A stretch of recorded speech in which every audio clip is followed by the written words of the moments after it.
नमस्कार. पुण्यापासून साधारण 150 किलोमीटर आणि महाबळेश्वरपासून अगदी 30 किलोमीटरवर आहे हे निसर्गरम्य ठिकाण तापोळा. निवांत परिसर, हिरव्यागार दाट झाडींनी आणि सह्याद्रीच्या डोंगर रांगांनी वेढलेले, शिवसागर या जलाशयाच्या काठावर वसलेले हे थंड हवेचे ठिकाण मिनी काश्मीर म्हणून ओळखले जाते.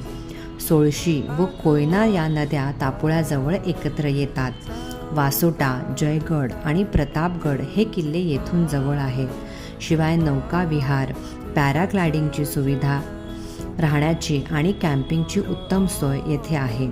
येथील स्थानिक कुटुंबे घरगुती स्वरूपाचे जेवणही बनवून देतात.